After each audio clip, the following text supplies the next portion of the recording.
Hour. Live from our studio in Georgetown. Kaieteur Radio, 99.1 FM. Good evening and welcome to this evening's newscast right here on Kaieteur Radio. I am Kevin Smith. Let's get to the news in detail. Minister of Natural Resources Vikram Bharat has given all assurances that the findings of the Kaieteur Field Development Plan will be made public. He said that a few technical issues are still being discussed between the Energy Department and the ExxonMobil teams, while noting that GGMC and the EPA are also involved. The minister said that the plan is likely to be approved by month end. Minister Bharat had informed members of parliament that since the new administration has been in office, President Irfan Ali mandated that in the interest of transparency and accountability, the Kaieteur development plans has to be reviewed through a technical assessment before granting a license. In other news, it has been 4 years since Uganda first discovered commercially viable oil reserves, and it still hasn't started producing oil. Why? The country saw the need to ensure that all systems are in place before first oil. Uganda realized that if it rushed ahead with production with a regulatory framework that left too much to be desired, the result would be significant value leakage for the billions, that should be millions of Ugandans to whom the resource belongs.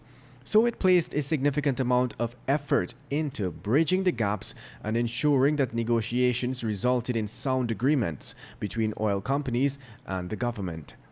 According to a Reuters report, Uganda expects first oil to come on stream by 2020. While Guyana boasts more recoverable reserves than Uganda, the African nation's growing regulatory capacity and negotiating power have put that of Guyana to shame. In other news, commenting on the APNU-AFC government's quote-unquote mismanagement of the health sector, Government MP Dr. Vishwa Mahadio told the National Assembly yesterday that the administration expended millions of dollars to purchase an anesthetic machine for the New Amsterdam Public Hospital in Region 6 for human use. But instead, the machine was parked as it only was compatible with animals. Mr. Mahadio, said that when the PPPC came in office in August, only 1 out of the 5 anesthetic machines at the health facility were operable. Continuing, Dr. Mahadio said that the APNU-AFC boasted about a CT scanner they received. However, upon several checks, the machine is still not operational. Let's tell you now that as Guyana's oil industry continues the journey to maturity, the PPPC administration has categorically asserted that it will do everything within its power to ensure the wealth received from the exploitation of the new resource does not become a curse upon the nation. This position of the party was reiterated yesterday by Minister of Natural Resources Vikram Bharat at the Caribbean Virtual Oil and Gas Business Summit. Bharat said that the PPPC is aware that there are many examples around the world where developing countries have obtained windfalls from oil and gas, but eventually ended up poorer than before. The minister said that this phenomenon, which is commonly referred to as the resource curse, will not be taken lightly. He went on to say, and I quote, "We will learn from the experiences of others."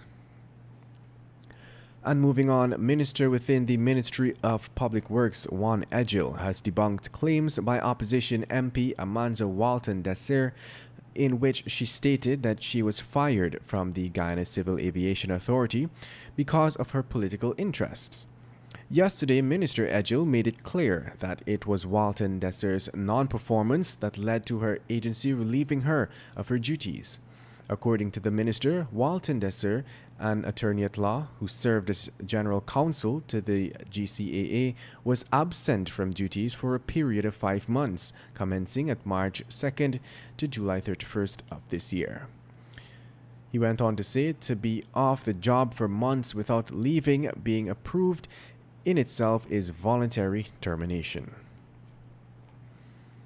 Government has appointed the board of directors of Gaisuco, which will be chaired by Pravindra Dev. That should be Pravin Chandra Dev. With almost 2 decades of experience in the local banking system, Dave is expected to bring a wealth of knowledge to the sugar industry as plans move ahead to reopen 3 of 4 shuttered estates. According to a government statement, Dave currently serves as the CEO of the Demerara Bank Limited. Meanwhile, Anthony Vera has been appointed vice chairman of the board. Vera, whose family was involved in the sugar industry, was highly critical of Gaisuko. The board also includes Ramesh Prasad, Tarachand Balgobin, Ray Hanuman, Shamira Evans, Shaliza Shah, Paul Cheong, ex officio, Mohammed Rafiq, and Desmond Sears. A Gawu representative is still to be named.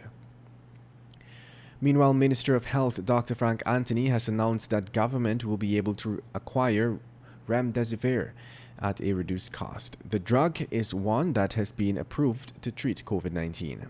The announcement to procure the drug comes even as plans are in train to purchase the drug to treat critically ill patients, with some allocated for drug purchases in the 2020 budget. Remdesivir is an antiviral drug administered by IV therapy to COVID-19 patients suffering from severe symptoms.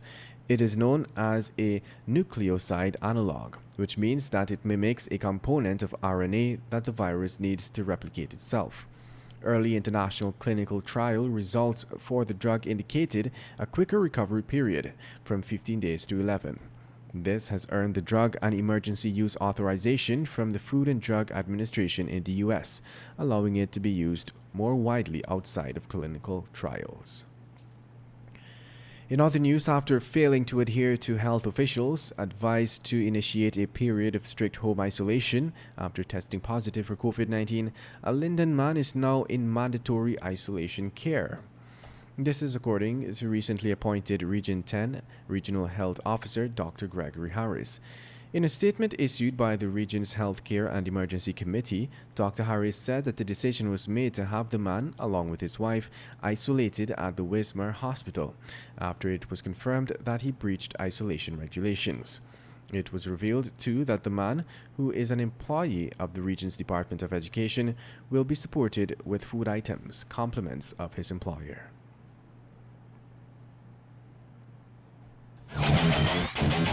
Want value for your advertising dollar? Then place your ads on Kaieteur Radio's newscasts. Streamed live on 6 different mediums, reaching hundreds of thousands.